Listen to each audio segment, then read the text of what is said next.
तो स्टूडेंट्स, आज हम डिस्कस करते हैं मेन टॉपिक पर, जिसे हम जेनेटिक्स कहते हैं। क्या बोलते हैं? जेनेटिक्स कहते हैं। और जेनेटिक्स में 6 to 8 क्वेश्चन नीट में आते हैं जेनेटिक्स से। तो होता क्या है जेनेटिक्स? जेनेटिक्स इक्वल टू होता है हेरिडिटी प्लस वेरिएशंस।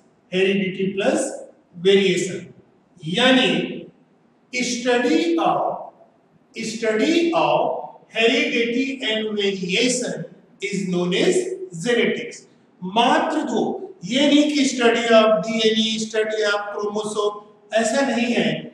जेनेटिक्स का मतलब होता है study of heredity and variation होता है। और जेनेटिक्स टर्म जो है, ये शब्द जो दिया गया है बाय डब्ल्यू बेटसन ने दिया है। डब्ल्यू बेटसन ने जेनेटिक्स टर्म दिया हुआ है। यहां पर बेटे जेनेटिक्स को हम दो भागों में बांटते हैं। जेनेटिक्स को हम दो भागों में बांटते हैं, ठीक है? कौन से दो भाग हैं ये देखिए। एक होता है यहां पर प्री मेंडेलियन। क्या होता है? जेनेटिक्स होता है, प्री मेंडेलियन जेनेटिक्स। और दूसरा होता है पोस्ट मेंडेलियन जेनेटिक्स होता है। प्री मेंडेलियन जेनेटिक्स यानी मेंडल के पूर्व जेनेटिक्स। और हमको मालूम है कि मेंडल का ड्यूरेशन जो होता है, ग्रेगर जॉन मेंडल का जो ड्यूरेशन है 1822 से 1884 है, ठीक है? और मेंडल को रीडिस्कवर किया 1900 में। तो मेंडेलियन पीरियड जो होता है हम 1900 तक लेते हैं। और पोस्ट मेंडेलियन जेनेटिक्स यानी आफ्टर, ठीक है, आफ्टर 1900, ठीक है, ये पोस्ट मेंडेलियन जेनेटिक्स में आते हैं, ठीक है? यानी इसमें आते हैं टीएच मॉर्गन है, बेटसन है, इन सब का नाम पोस्ट मेंडेलियन जेनेटिक्स में आता है। पहले आते बेटे genetics equal to heredity plus variation, यानी study of heredity and variation. Heredity है क्या? ये देखिए, हेरिडिटी, ठीक है? हेरिडिटी मींस बेटे transfer of parental characters to their offspring, यानी पेरेंट में जो कैरेक्टर है, ठीक है, फिजिकल या फिजियोलॉजिकल जो कैरेक्टर है वो उसके संतानों में ट्रांसफर होता है, उसे हम हेरिडिटी कहते हैं। यानी this is the transfer of what? Parental characters, ठीक है, पेरेंटल कैरेक्टर टू देयर, किसको जा रहा है? ऑफ स्प्रिंग्स, यानी उसके संतानों में ट्रांसफर होता है, तो उसे हम हेरिडिटी कहते हैं। और इसी हेरिडिटी की खोज ग्रेगर जॉन मेंडल ने एविडेंस के साथ दिया है। यानी हेरिडिटी इज फर्स्ट, ठीक है, एविडेंटली डिस्कवर्ड बाय, कौन है? ग्रेगर जॉन मेंडल ने किया है। और इसीलिए ग्रेगर जॉन मेंडल को हम क्या बोलते हैं? फादर ऑफ जेनेटिक्स कहते हैं, ठीक है? तब इसमें बेटे दूसरा टर्म आता है। दूसरा टर्म है वेरिएशन। दूसरा टर्म क्या है? वेरिएशंस, यानी डिफरेंसेस। What differences? अर्थ पर जितने भी ऑर्गेनिज्म है उनके बीच, है ना, मॉर्फोलॉजिकल फिजियोलॉजिकल जो डिफरेंसेस आते हैं उन्हीं को, यानी हम डेफिनेशन ये कहें, no two organism on earth alike, having some morphological, sexual and environmental differences, except identical twins known as variation. मतलब पृथ्वी पर कोई भी दो ऑर्गेनिज्म एक जैसे नहीं है, केवल आइडेंटिकल यानी मोनोजाइगोटिक ट्विंस को छोड़कर। ठीक है, इनके बीच मॉर्फोलॉजिकल या फिर सेक्सुअल या फिर एनवायरमेंटल डिफरेंसेस है, और इन्हीं डिफरेंसेस को हम क्या बोलते हैं? वेरिएशन कहते हैं। दिस इज द क्या बोले हमें, नो टू ऑर्गेनिज्म और एलाइक ऑन अर्थ। अर्थ पर कोई भी दो ऑर्गेनिज्म एक जैसे नहीं है। क्या है बेटे? हैविंग मॉर्फोलॉजिकल, हैविंग मॉर्फोलॉजिकल, और क्या है? एनवायरमेंटल, एनवायरमेंटल, और क्या है? Sexual, sexual. क्या होते हैं? डिफरेंसेस होते हैं, डिफरेंसेस। व्हाट? अमंग ऑर्गेनिज्म, और इन्हीं डिफरेंसेस को हम वेरिएशन कहते हैं। मॉर्फोलॉजिकल मतलब साइज है, शेप है, कलर है, लेंथ है, वेट है। ठीक। एनवायरमेंटल यानी उनके हैबिटेट में वाटर है, लैंड है, ट्रीज है, डेजर्ट है, बरो है। ठीक है। सेक्सुअल मेल है या फिर फीमेल है, तो इसे हम वेरिएशन कहते हैं। एक बार और रिपीट कर रहा हूं, no two organism on earth are alike except the monozygotic or identical twins having some morphological, environmental and sexual differences. Such differences are known as variation कहते हैं। क्लियर हुआ?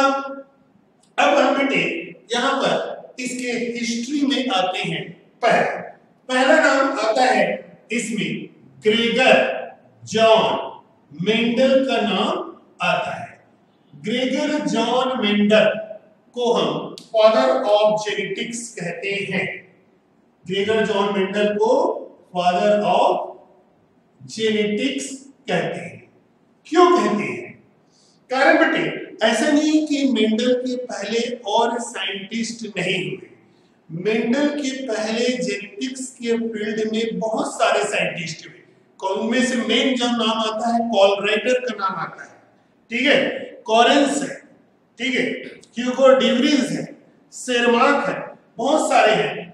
लेकिन मेंडल वह साइंटिस्ट है जिन्होंने एविडेंस के साथ यह हेरिडिटी को प्रूव किया है। एक्सपेरिमेंट एविडेंस के साथ इन्होंने हेरिडिटी को एक्सप्लेन किया है। इसीलिए ग्रेगर जॉन मेंडल को फादर ऑफ जेनेटिक्स कहते हैं। तो आगे लिखिए बेटे, बिकॉज ऑफ, ठीक है, ही क्या किया है? Evidently, evidently proven, evidently and कर लीजिए, एक्सपेरिमेंटली, एक्सपेरिमेंटली प्रूवन द, किसको बेटे? हेरिडिटी, हेरिडिटी को प्रूव किया है। कैसे प्रूव किया है? By conducting, by conducting. क्या कंडक्ट किया है? एक्सपेरिमेंट। कौन सा experiment? Plant hybridization, plant hybridization. ये प्लांट हाइब्रिडाइजेशन एक्सपेरिमेंट इन्होंने कंडक्ट किया है। और कहां पर किया है बेटे? इन, है ना, गार्डन पी। कहां पर किया है? गार्डन पी, मटर में बेटे, गार्डन पी। क्या नाम है उसका? Pisum sativum, Pisum sativum. ये जो गार्डन पी है, पाइसम सेटाइवम, इस पर इन्होंने अपना प्लांट हाइब्रिडाइजेशन एक्सपेरिमेंट किया है।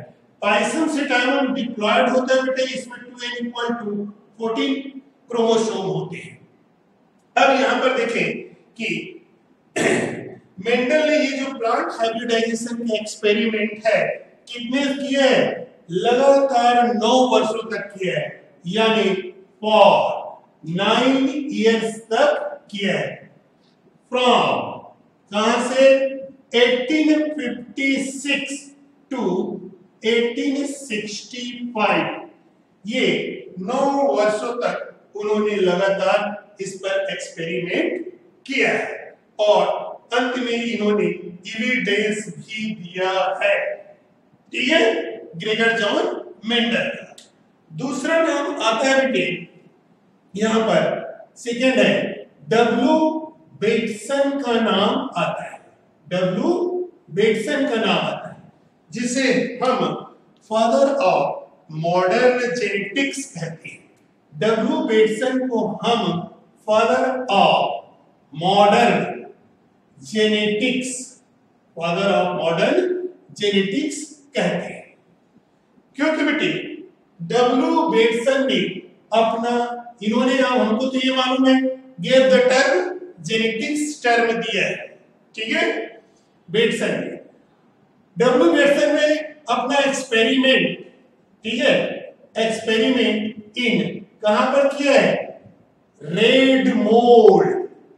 ठीक है, रेड मोल्ड है, जिसे हम क्या बोलते हो? न्यूरोस्पोरा क्राजा कहते हैं। न्यूरोस्पोरा क्राजा कहते हैं। और इन्होंने दिया है chromosomal theory of inheritance. Chromosomal theory of inheritance दिया है। ठीक है, न्यूरोस्पोरा क्राजा यानी रेड मोल्ड जो है, इसे हम ड्रोसोफिला ऑफ प्लांट किंगडम भी कहते हैं। इसे हम जेनेटिकल मोल्ड भी कहते हैं। इसे क्या बोलते हैं बेटे? जेनेटिकल मोल्ड, या इसी को हम ड्रोसोफिला ऑफ क्या बोलते हो? प्लांट किंगडम कहते हैं। ड्रोसोफिला ऑफ प्लांट किंगडम कहते हैं, W Bateson.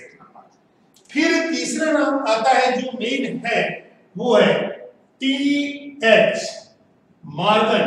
Thomas Hunt Morgan का नाम आता है। TH. Morgan, Thomas Hunt Morgan, इन्होंने लिंकेज, सेक्स लिंकेज इन पर कार्य किया है और इसीलिए इसे टी.एच. मॉर्गन को हम फादर ऑफ क्या बोलते हैं? लिंकेज कहते हैं, या फादर ऑफ सेक्स लिंकेज भी कहते हैं। ठीक है, टी.एच. मॉर्गन ने अपना पूरा जीवन जेनेटिकल एक्सपेरिमेंट पर व्यतीत किया और ये जेनेटिकल एक्सपेरिमेंट उन्होंने कहां पर किया है? रेड ऑन पर किया है। रेड ऑन यानी ड्रोसोफिला मेलेनोगेस्टर पर इन्होंने अपना कार्य किया है। ठीक, इसलिए हम टी.एच. मॉर्गन को हम और क्या बोलते हैं? Father of experimental, father of experimental genetics भी कहते हैं। यानी इन्होंने किस पर काम किया है? He worked on red ant लाल चींटी, या जिसे हम क्या बोलते हो? फ्रूट फ्लाई कहते हैं। रेड ऑन यानी फ्रूट फ्लाई, और उसका नाम क्या है? Drosophila, Drosophila melanogaster, Drosophila melanogaster. इस पर पूरा जिंदगी भर काम किया है और इसीलिए ड्रोसोफिला को, समझ रहे, यानी ये जो ड्रोसोफिला है इसे आल्सो कॉल्ड एज, क्या बोलते हैं ड्रोसोफिला को? मॉर्गन्स लेबोरेटरी कहते हैं। मॉर्गन्स लेबोरेटरी कहते हैं। क्लियर है ये बेटे? और ड्रोसोफिला में जो क्रोमोसोम की संख्या होता है ये 2n इक्वल टू 8 होता है। ड्रोसोफिला में क्रोमोसोम की संख्या क्या है? 2n इक्वल टू 8 होता है। ये तो बेटे जो मेल नाम जेनेटिक्स में हमको पढ़ना है ये ग्रेगर जॉन मेंडल, बेटसन और टीएच मॉर्गन का नाम आता है। ठीक, अब आगे इसके और हिस्ट्री को आगे करते हैं। इतने के बाद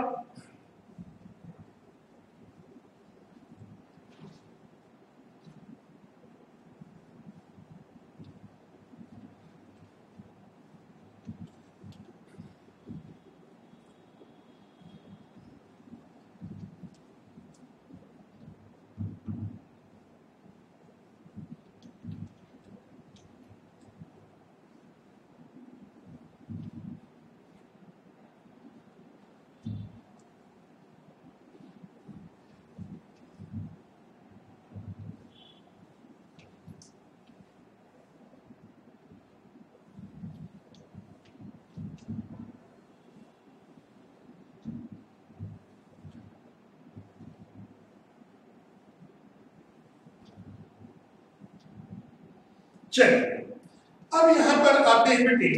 पहला एक शब्द आता है जनरल इंट्रोडक्शन। सेकेंड पार्ट लेते हैं बेटे, वो है जनरल इंट्रोडक्शन का लेते हैं।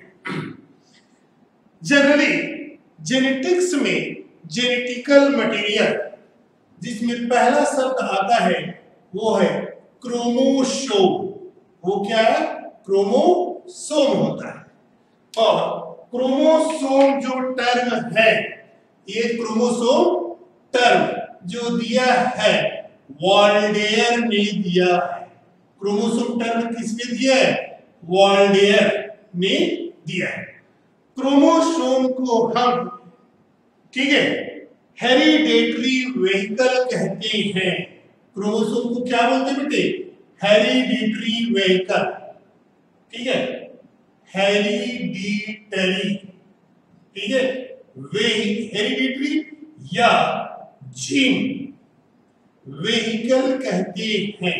जीन व्हीकल कहते हैं क्योंकि क्रोमोसोम के अंदर ही जीन पाए जाते हैं। यदि हम एक डायग्राम बनाते हैं, ये सेंट्रोमियर है और ये क्रोमेटिड होता है। अगर एक क्रोमोसोम का ये कौन सा है? This is the metacentric chromosome है। और इस मेटासेंट्रिक क्रोमोसोम में ये है सेंट्रोमियर होता है। ठीक, और ये जो दो आर्म दिख रहे हैं, ये जो दो है, इसे हम क्रोमोसोमल आर्म या इन्हें हम क्रोमेटिड कहते हैं। ठीक, और इसी के अंदर जीन पाए जाते हैं। ये डीएनए है। ठीक है, ये क्या है? डीएनए होता है। ठीक है, तो इसे हम अंदर में जो ये है, इसे हम डीएनए थ्रेड कहते हैं या क्रोमेटिन कहते हैं। इसे हम क्रोमेटिन या डीएनए क्या बोलते हैं? थ्रेड कहते हैं। क्लियर है? और ये वास्तव में किसका है? जीन के बने होते हैं। किसके बने? जीन। और हमको मालूम बेटे, बेटसन ये कहता है कि, ठीक है भाई, अकॉर्डिंग टू बेटसन, ठीक है, क्रोमोसोमल या जीन थ्योरी, ठीक है, क्या कहते हैं कि number of genes are located on chromosomal arm in, कैसे बेटे? लीनियर वे एट स्पेसिफिक कहां पर? लोसाई पर या लोकस, ठीक है, पर पाए जाते हैं। यानी जीन्स ये इस प्रकार, ये जीन है, ये जीन है, इस प्रकार ये जीन होते हैं, ये इस प्रकार एक, और ये सेंट्रोमियर बनाया, और इस प्रकार ये जीन्स लीनियर सीक्वेंस में अरेंज होते हैं। तो जीन्स कहाँ है? क्रोमोसोम के अंदर जीन्स होते हैं। इस और यही क्रोमोसोम उन जीनों को, यही क्रोमोसोम उन जीनों को एक जनरेशन से दूसरे जनरेशन में ले जाता है। ठीक है, तो ये हुआ क्रोमोसोम। दूसरा टर्म आया बेटे यहां पर जीन है। ठीक है, दूसरा टर्म आया है जीन। जीन टर्म को दिया है 1909 में। ठीक है, इन 1909 gene term given by Johansson. किसने दिया बेटे? जोहेंसन ने दिया है। और जीन को हम क्या बोलते हैं? This is the structural unit of, structural भी कह लीजिए और फंक्शनल, या ऐसा कहिए स्ट्रक्चरल, या इसे हम hereditary unit, hereditary unit. Gene term 1909 में जोहेंसन ने दिया है, और जिनको हम स्ट्रक्चरल या हेरिडिटरी यूनिट कहते हैं। ठीक है, यानी जीन ही है जो कैरेक्टर को एक जनरेशन से दूसरे जनरेशन में ले जाता है। फिर दूसरा एक शब्द आया बेटे यहां पर फैक्टर। दूसरा शब्द आया फैक्टर। फैक्टर शब्द इसे दिया है बेटे कॉल, किसने दिया? Call writer as Correns. ठीक है, कॉरेंस ने ये फैक्टर टर्म दिया है। जबकि है ना मेंडल, ग्रेगर जॉर्ज मेंडल ने एलिमेंट टर्म दिया है, एलिमेंट टर्म दिया। अब यहां पर आते हैं, जिस समय मेंडल के पहले, मेंडल या मेंडल के पूर्व जो जेनेटिक्स थे, उस समय जीन की खोज नहीं हुई थी। समझ रहे? तो उस समय जो हेरिडिटरी थे, जो फैक्टर या जो चीज हेरिडिटरी के लिए रिस्पॉन्सिबल थे, यानी पेरेंटल कैरेक्टर को ऑफ स्प्रिंग में ले जाने के लिए जो चीज रिस्पॉन्सिबल थे, उसे मेंडल के पहले क्या कहा जाता था? फैक्टर कहा जाता था। फिर बाद में मेंडल आया तो उसे मेंडल ने एलिमेंट कहा। लेकिन मेंडल के बाद, ठीक है, उस हेरिडिटरी जो सब्सटेंस है उसके लिए जीन टर्म आया है। मतलब पहले आया है फैक्टर, और फैक्टर के बाद टर्म आया है एलिमेंट, और एलिमेंट के बाद टर्म आया है क्या? जीन टर्म आया है। क्लियर हो गया? चलिए, जीन के बाद यहां पर आते बेटे डीएनए। आपको मालूम बेटे जीन एक चीज और होता है बेटे, जीन को हम सेगमेंट ऑफ डीएनए भी कहते हैं। जीन को और क्या बोल सकते हैं बेटे? This is the segment of DNA, segment of DNA. It is किसका काम करता है? Hereditary unit. तो इसे हम नोन एज क्या बोलते हैं? जीन कहते हैं। डीएनए के एक particular segment, specific segment that act as a hereditary unit known as gene कहते हैं। क्लियर है? अब आगे बढ़ते हैं।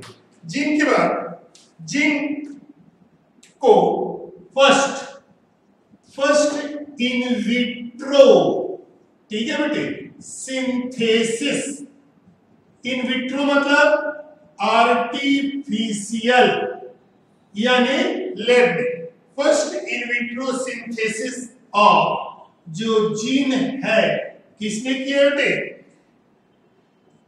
एच हरगोविंद खुराना, ठीक है, हरगोविंद खुराना ने जीन का पहली बार इन विट्रो यानी लैब में सिंथेसिस किया है और जो जीन सिंथेसिस किया गया है वह लगभग 78 न्यूक्लियोटाइड के बने हुए थे, ठीक है।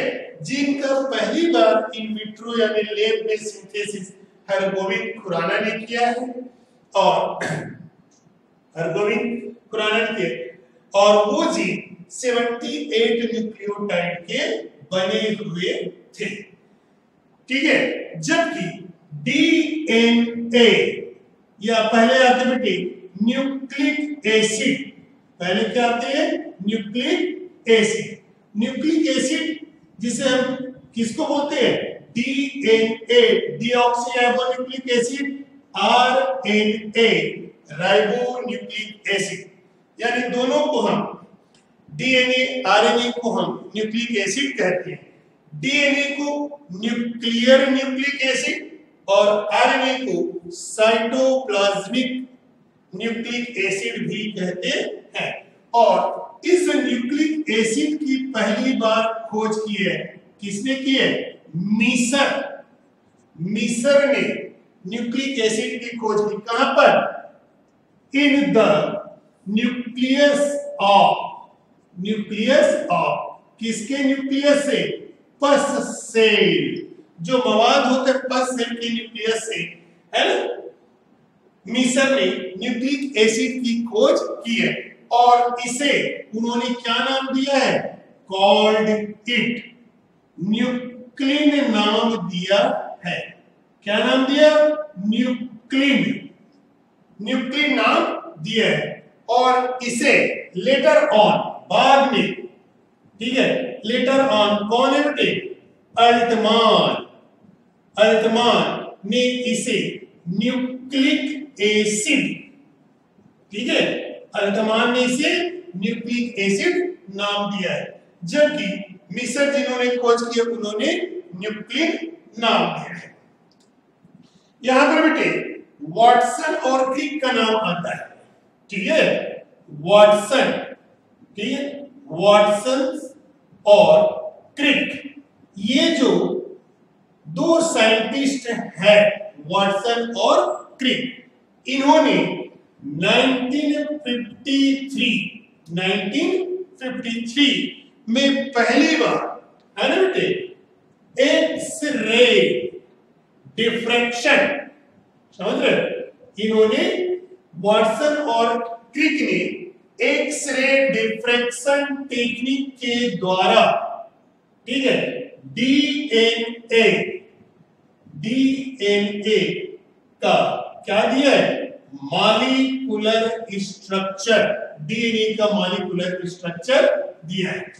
तो वाटसन और क्रिक ये दो साइंटिस्ट है, इन्होंने 1953 में एक्स-रे डिफ्रैक्शन मेथड के द्वारा डीएनए का मॉलिक्यूलर स्ट्रक्चर दिया है और इन्होंने जिस डीएनए का मॉलिक्यूलर स्ट्रक्चर दिया है उसे हम डीएनए कहते हैं।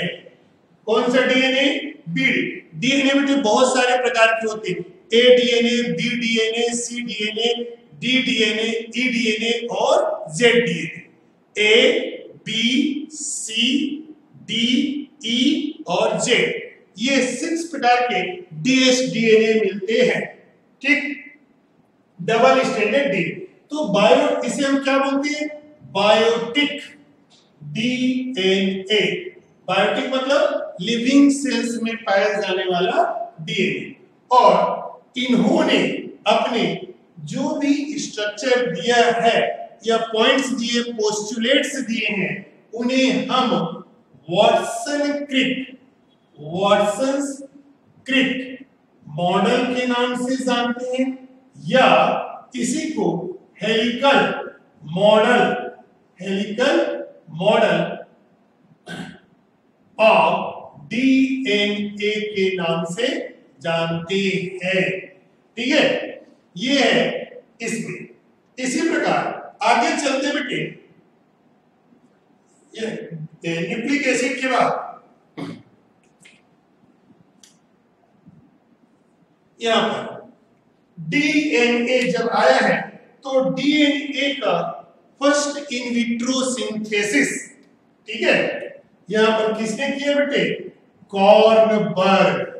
कॉर्नबर्ग, ये कॉर्नबर्ग है, इन्होंने क्या किया है? फर्स्ट इन विट्रो मतलब लेब में artificially, first in vitro synthesis of क्या किया? डीएनए कॉर्नबर्ग ने किया है। जबकि जो एस ओकोआ है, एस ओकोआ, इन्होंने क्या किया है? First in vitro synthesis of किसका बेटे? आरएनए। आरएनए का first in vitro synthesis S Ochoa ने किया है। क्लियर है? चलिए अब यहां पर जीन के बाद यहां पर टर्म में आते हैं, ठीक? कुछ टर्म जेनेटिक्स में आपने पढ़ा होगा बेटे, genotype, phenotype, allele, trait, character, ठीक? तो पहले हम आते बेटे फिनोटाइप। फिनोटाइप क्या होता है? ठीक है, external character, external morphology of an organism is known as phenotype. किसी भी ऑर्गेनिज्म के जो एक्सटर्नल कैरेक्टर यानी एक्सटर्नल मॉर्फोलॉजी होते हैं, दैट कैन बी सीन, जिसे हम देख सकते हैं, उसे हम फिनोटाइप कहते हैं। जैसे साइज है, शेप है, कलर है, लेंथ है, वेट है ना, नंबर है, ये सब फिनोटाइप में आते हैं। यानी दिस इज द एक्सटर्नल क्या बोलेंगे? Characters of A organism. एक ऑर्गेनिज्म के एक्सटर्नल कैरेक्टर को हम क्या बोलते हैं? फिनोटाइप कहते हैं। और जैसे एग्जांपल किसे कहेंगे? साइज है, शेप है, ठीक है, कलर है, नंबर है, लेंथ है, ये एसेट्रा, इन्हें हम फिनोटाइप कहते हैं। बेटा फिनोटाइप जनरली दो प्रकार के कैरेक्टर के बेस पर हम दो प्रकार में डिवाइड करते हैं। फिनोटाइप को दो भागों में डिवाइड करते हैं। एक होता है डोमिनेंट होता है। एक चीज और आपको बताना चाहूंगे बेटे कि फिनोटाइप को जब हम जेनेटिक्स में पढ़ते हैं या लिखते हैं तो इसे हम वर्ड में एक्सप्रेस करते हैं। फिनोटाइप जो है ये एक्सप्रेस्ड इन वर्ड्स, शब्द में हम इसे लिखते हैं। अभी बता रहे थे फिनोटाइप के दो पार्ट होते हैं। फिनोटाइप यानी कैरेक्टर के दो पार्ट, एक होता है डोमिनेंट कैरेक्टर, ठीक है, डोमिनेंट, आप इसे फिनोटाइप लिखिए या डोमिनेंट कैरेक्टर लिखिए, एक्सटर्नल कैरेक्टर, ये लिखा भी हुआ है, ठीक है, डोमिनेंट फिनोटाइप या कैरेक्टर। और दूसरा होता है रिसेसिव फिनोटाइप कहिए या कैरेक्टर कहते हैं, ठीक है। चलिए आगे चलते हैं, इसके आगे इतना नोट हो गया होगा, आगे चलते हैं।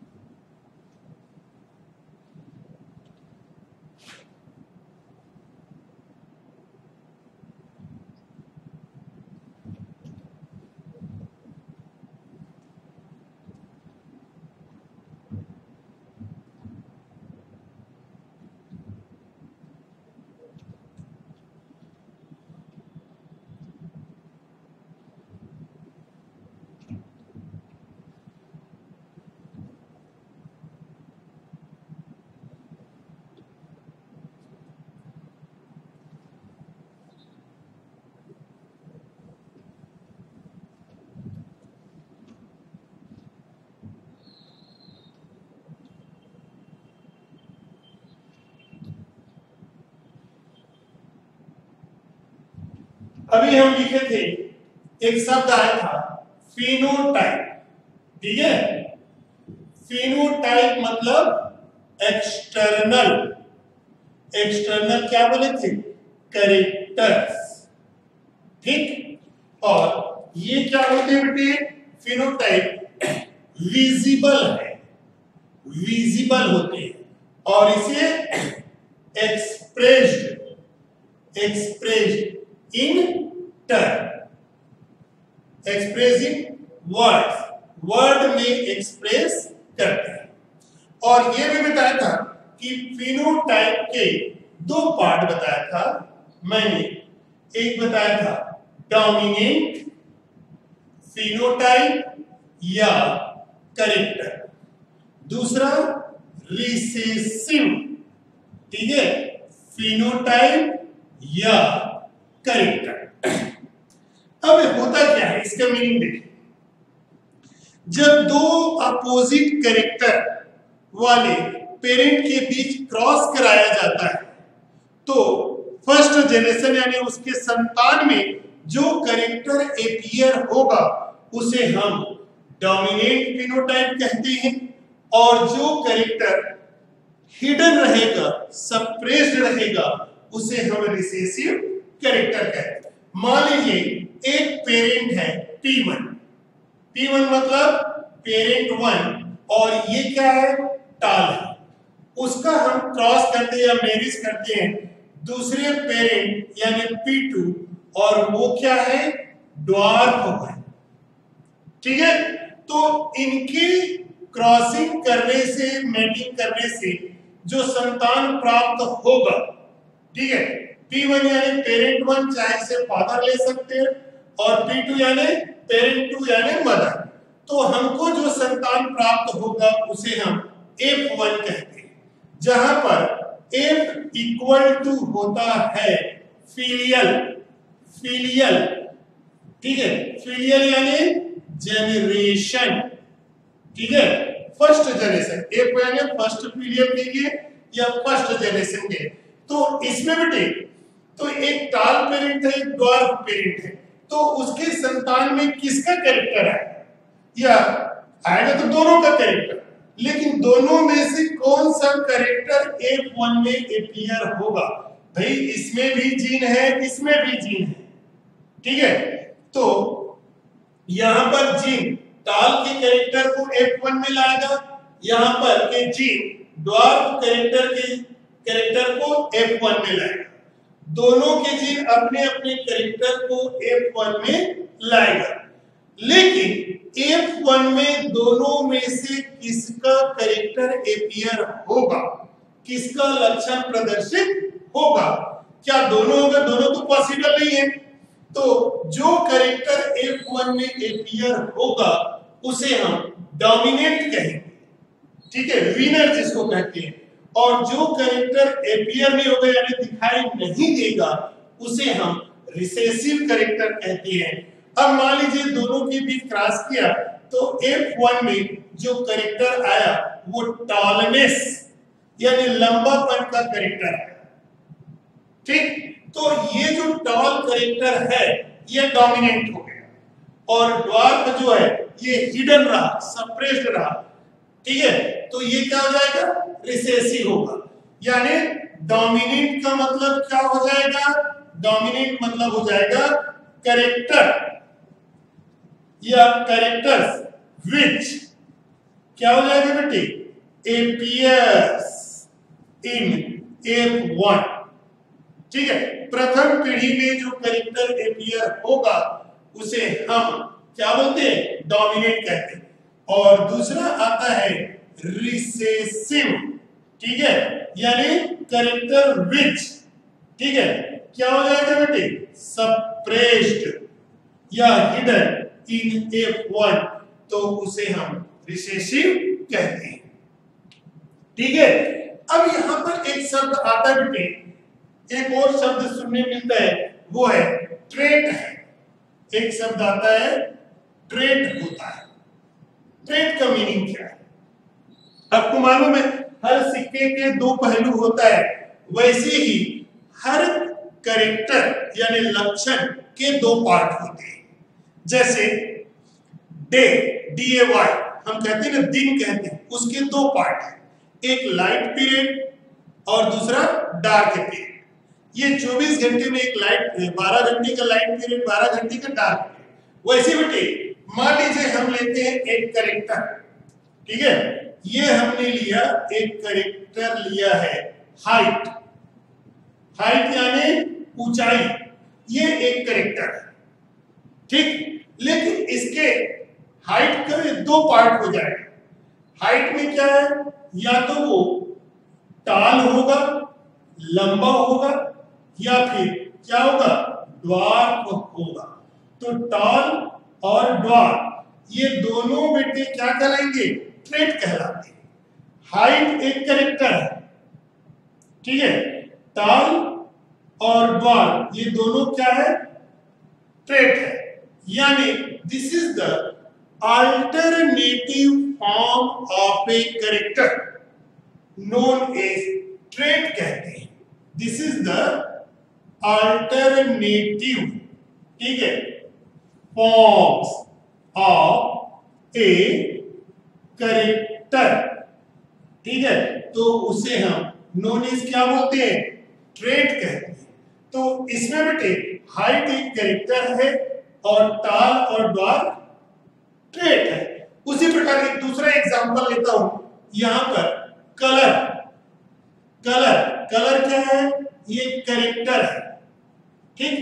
इसके दो पार्ट हो जाएगा, दो ट्रेट क्या होंगे, एक ट्रेट होगा कलरफुल होगा यानी रंगीन, और दूसरा हो जाएगा कलरलेस हो जाएगा, रंगहीन, रंगीन रंग। तो कलर कैरेक्टर है और कलरफुल कलरलेस ये दो क्या हो जाएंगे, अपोजिट ट्रेट कहलाएंगे, ठीक है। चलिए अब एक चीज और आपको बताओ बेटे, जब हम क्रॉस करेंगे आगे चलकर, आगे लेक्चर में आप देखेंगे, है ना, monohybrid cross, dihybrid cross, trihybrid cross, है ना। तो ये जब क्रॉस करते हैं तो हम रेशियो कैलकुलेशन करते हैं, कितने डोमिनेंट वाले हैं भाई, जब क्रॉस करते हैं तो उनसे संतान प्रोड्यूस होगा। अब उन संतानों में कितने डोमिनेंट वाले हैं, कितने रिसेसिव वाले हैं, ये हम कैलकुलेट करते हैं। कैसे कैलकुलेट करते हैं, फिनोटाइप के रिजल्ट या रेशियो का कैलकुलेशन हमेशा F2 जनरेशन से किया जाता है, यानी सेकंड पीढ़ी से किया जाता है, F1 से नहीं करते हैं। कोई भी फिनोटाइप रेशियो का कैलकुलेशन F1 से नहीं किया जाता है, F2 से करते हैं, ठीक है। तो यहां पर आपको बता दो बेटे कि फिनोटाइप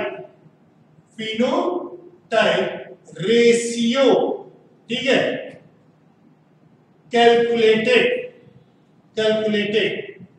फ्रॉम, ठीक है, F2 या सबसीक्वेंट, ठीक है, F2 है, F3 है या सबसीक्वेंट से, इसका मतलब नेवर फ्रॉम, कहां से, F1 से हम फिनोटाइप का कैलकुलेशन नहीं कर सकते। क्यों नहीं कर सकते बेटे, उसका कारण है कि F1 में, ठीक है, F1 में जो कैरेक्टर अपीयर हुआ है वो एक ही, जितने भी संतान यहां पर आएगा F1 में, ठीक है, F1 में मान लीजिए 10 संतान प्रोड्यूस हुए, तो पूरे 10 ऑफ स्प्रिंग में टालनेस का कैरेक्टर हुआ, तो हमको क्या मिला, डार्कनेस कहां है इसका पता ही नहीं चला। तो F1 में हमेशा केवल डोमिनेंट ही अपीयर होता है, इसलिए F1 से हम रिजल्ट का कैलकुलेशन नहीं करते हैं। रिजल्ट हमेशा F2 से किया, F3 आगे से सबसीक्वेंट से किया जाता है, ठीक। और इसके लिए एक फार्मूला होता है बेटे, ठीक है, ये जो फार्मूला है क्या है, 2 to the power n से किया जाता है, 2 to the power n, जहां पर बेटे n इक्वल टू होता है, ठीक है, टाइप्स ऑफ क्रॉस होता है। यदि if n इक्वल टू 1 है, यदि n की वैल्यू 1 है तो इसका मतलब monohybrid cross, n equal to 2 मतलब dihybrid cross, n equal to 3 मतलब ट्राई हाइब्रिड क्रॉस। इस प्रकार ये किया जाता है। अब आते बेटे दूसरा पार्ट आता है। हाँ, यहाँ एक चीज और बताना था बेटे कि जो फिनोटाइप टर्म है, ठीक है, फिनोटाइप टर्म है, ये दिया है टर्म बार जो हेंसन ने दिया है, ठीक है। फिनोटाइप टर्म किसने दिया है? जो हेंसन ने दिया है। अब आगे आते बेटे यहां पर जीनोटाइप, अगला है जीनोटाइप क्या होता है? जीनोटाइप टर्म भी जो हेंसन ने दिया है, टर्म बार जो हेंसन, ठीक है, जो हेंसन ने दिया है क्या फिर जीनोटाइप? जेनेटिक कंपोजिशन, ठीक है, genetic constitution of an organism is known as genotype. This is the genetic, ठीक है, कंपोजिशन, ठीक है, या कंस्ट्रक्शन, कॉन्स्टिट्यूशन, ठीक है, ऑफ एन, क्या बोले, ऑर्गेनिज्म इज नोन एज, क्या बोलते हैं, जीनोटाइप कहते हैं। और जैसे बेटे और एक चीज और बोले, फिनोटाइप तो विजिबल है और वर्ड में एक्सप्रेस करते हैं, और जीनोटाइप जो होता है इट इज व्हाट, इनविजिबल होता है। ये क्या है? इनविजिबल है, इसे हम देख नहीं सकते और इसे हम एक्सप्रेस्ड इन, किसमें एक्सप्रेस करते हैं? सिंबल के रूप में एक्सप्रेस करते हैं, इंग्लिश के अल्फाबेट का उपयोग करते हैं। कैसे बेटे? यदि डोमिनेंट कैरेक्टर है, समझ रहे, डोमिनेंट कैरेक्टर, डोमिनेंट कैरेक्टर मतलब बेटा फिनोटाइप, डोमिनेंट फिनोटाइप है, ठीक है, तो उसे हम जीनोटाइप क्या हो जाएगा? जीनोटाइप इसका हम रखते हैं बेटे कौन सा? कैपिटल लेटर में यूज करते हैं, कैपिटल लेटर यूज करते हैं, ठीक। और यदि रिसेसिव फिनोटाइप है, ठीक है, तो उसे जीनोटाइप को एक्सप्रेस करते हैं बेटे, ठीक है, इन स्मॉल लेटर में, स्मॉल लेटर में उपयोग करते हैं। जैसे देखिए ताल, ताल क्या है? एक डोमिनेंट कैरेक्टर है, तो इसके लिए हम कैपिटल टी करते हैं। और दूसरा है ड्वार्फ है, तो उसके लिए हम स्मॉल टी यूज करते हैं। अब एक चीज आ गया मैं आपसे कि यहां पर टी 2 बार क्यों लिखा? यहां भी 2 बार लिखा है, ठीक है, एक टी भी लिखे तो भी चल जाएगा, है ना, एक टी भी लिखे तो भी चलेगा। एक्चुअली बेटे कि किसी भी डिप्लॉयड ऑर्गेनिज्म में हर एक कैरेक्टर के लिए 2 जीन होता है, यानी हम ये कहें कि each diploid organism has क्या होते हैं? 2 जीन, ठीक, फॉर क्या हो जाएगा? each कैरेक्टर, हर कैरेक्टर के लिए 2 जीन होते हैं। क्यों बेटा? क्योंकि एक जीन मदर से आता है और एक जीन फादर से आता है, इसलिए हर कैरेक्टर के लिए 2 जीन होते हैं। अब देखिए यहां पर कैसे 2 जीन होते हैं, ये देखिए, मान लीजिए इसी चीज को मैं ऊपर वाले को लेता हूं, ये P1 है, यानी आपने लिया है तार और इसका क्रॉस किया है P2, ठीक है, यानी ड्वार्फ से किया है। तो मैंने बोला बेटे हर एक में, है ना, हर कैरेक्टर के 2 जीन होते हैं, तो इसमें टाल के लिए कैपिटल टी होगा और इसमें ड्वार्फ, ये टाल और ड्वार्फ क्या है बेटा? ये फिनोटाइप है, ठीक है। तो इसका जीनोटाइप क्या हो जाएगा, इसका जीनोटाइप होगा ये capital T small T, dominant और रिसेसिव। ये है डोमिनेंट है और ये रिसेसिव है। अब ये पेरेंट है, इसका क्या मतलब, जी मतलब गैमेट्स बनेंगे बेटे, इसके गैमेट्स। गैमेट हमेशा हैप्लॉइड होता है, गैमेट में दो में से केवल एक जीन ही ट्रांसफर होता है। तो ये कैपिटल टी हो जाएगा और ये स्मॉल टी हो जाएगा। मेल गैमेट यानी सपोज ये मेल है, टाल को आपने क्या लिया है मेल और बार्ब को क्या लिया है फीमेल, तो ये स्पर्म होगा बेटा और ये क्या है ओवम है। दोनों का क्या होगा फर्टिलाइजेशन, और फर्टिलाइजेशन से ये क्या बना F1 या जिसे आप जाइगोट कहें। इसमें F1 या जाइगोट में क्या होगा कैपिटल टी होगा और स्मॉल टी होगा। तो ये इसका ये तो हुआ जीनोटाइप हुआ, इसको क्या बोलेंगे हम जीनोटाइप। तो इसका फिनोटाइप क्या होगा, इसका फिनोटाइप होगा टॉलनेस। इसका फिनोटाइप क्या होगा टॉलनेस होता है। इसलिए मैंने बोला कि हर ऑर्गेनिज्म में हर एक कैरेक्टर के दो जीन होते हैं, एक डोमिनेंट जीन होता है और दूसरा रिसेसिव कैरेक्टर का जीन होता है, ठीक है। तो ये था, तो ये कह रहा कि जीनोटाइप को हम सिंबल के रूप में एक्सप्रेस करते हैं, अलग अलग कैरेक्टर के लिए अलग अलग सिंबल यूज करते हैं। ए है, बी है, सी है, डी, इन्हीं अल्फाबेट लेटर में से सिंबल यूज करते हैं। अब आते हैं यहां पर जीनोटाइप का कैलकुलेशन और टाइप्स देखिए आगे।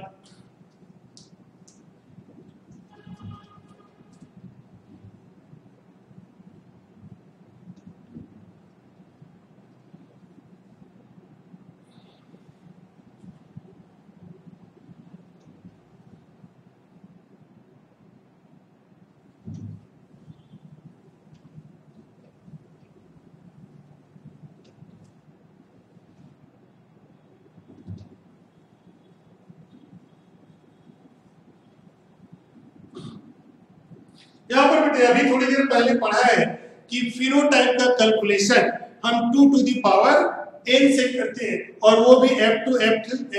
उसी प्रकार बेटे जीनोटाइप, ठीक है, जीनोटाइप रेशियो, ठीक है, ये कैलकुलेटेड बार किससे करते हैं 3 to the power n formula से करते हैं, जहां पर n इक्वल टू, ठीक है, वेयर n इक्वल टू क्या होता है नेचर ऑफ क्रॉस होता है, या जिसे हम कह सकते हो टाइप्स ऑफ क्रॉस होता है। यानी n इक्वल टू 1 है तो monohybrid cross, n equal to 2 है तो dihybrid cross, n equal to 3 है तो ट्राई हाइब्रिड क्रॉस, ऐसे आते हैं, ठीक है। और ये भी ध्यान रखना बेटे ये जो है F1 से नहीं किया जाता है, ठीक है। जीनोटाइप रेशियो क्या करते हैं नेवर बी कैलकुलेटेड फ्रॉम, कहां से F1 से नहीं किया जाता है, ठीक। यहां पर बेटे जीनोटाइप भी 3 टाइप्स के होते हैं, ठीक है। जीनोटाइप ये 3 प्रकार के होते, 3 प्रकार के होते। कौन कौन से, एक होता है होमोजाइगस, एक है होमोजाइगस, दूसरा होता है हेटेरोजाइगस, ठीक है, और तीसरा है हेमीजाइगस। ये होमोजाइगस, हेटेरोजाइगस और हेमीजाइगस।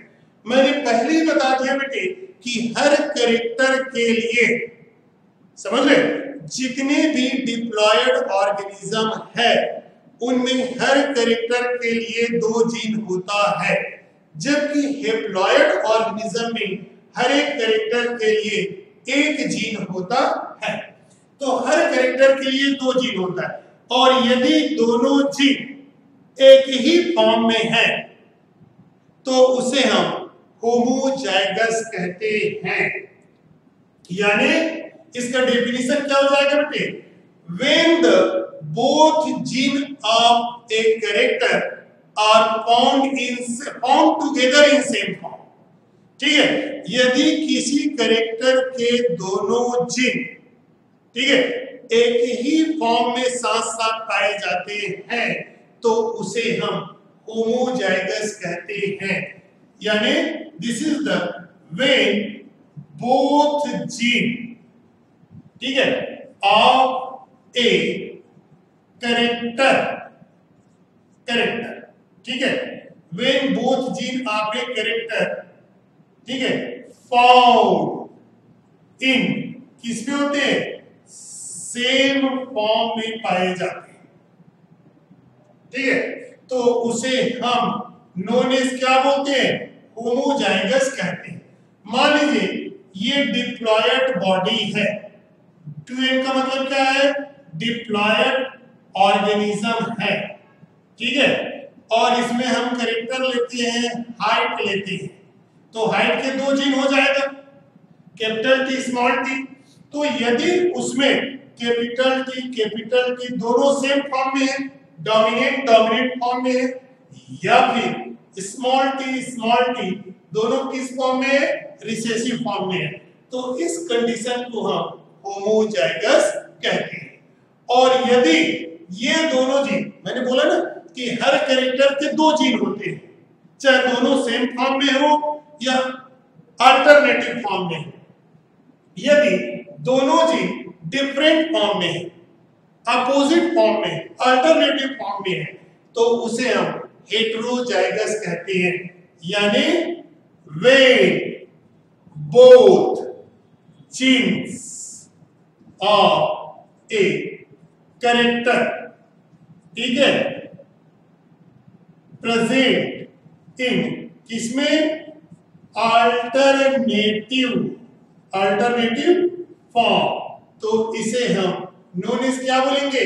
हेटेरोजाइगस कहेंगे। तो इसका मतलब क्या हो जाएगा? अल्टरनेटिव फॉर्म मतलब हाइट लिखा है, यहां भी लिखा है आपने हाइट, लेकिन alternative capital T small T है, ठीक है, कैपिटल टी और क्या है? स्मॉल टी एक साथ है, तो ये हो जाएगा हेटेरोजाइगस कहलाएगा। ठीक है, तो मैंने बोला एक चीज और बार-बार बोलो बेटे कि डिप्लॉयड ऑर्गेनिज्म में हर कैरेक्टर के 2 जीन होते हैं, एक जीन मदर से आया है और एक जीन फादर से आया है। अब आते हैं हेमीजाइगस।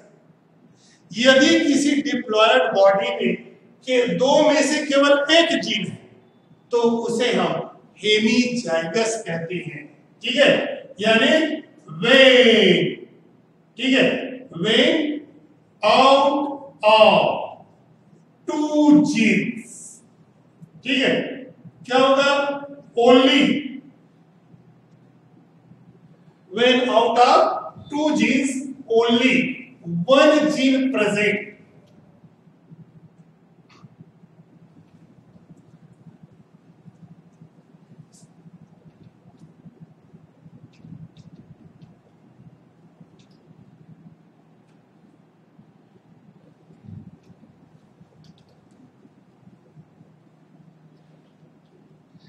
चलिए तो क्या बोले थे?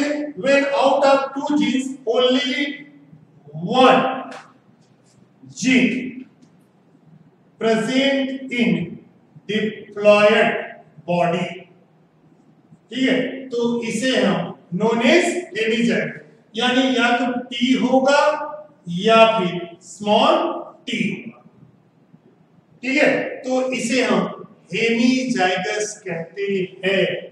क्लियर हो गया? एक शब्द और आता है बेटे यहां पर, वो है एलिल आता है। वो शब्द क्या है? एलिल आता है, ठीक है, एलिल जिसे हम युग्म विकल्पी कहते हैं, युग्म यानी पेयर और विकल्प यानी ऑप्शन। तो एलिल क्या है? Alternative form of gene present together in A organism. ठीक है, इसे हम this is the alternative form of है जीन्स। ठीक है, प्रेजेंट टुगेदर,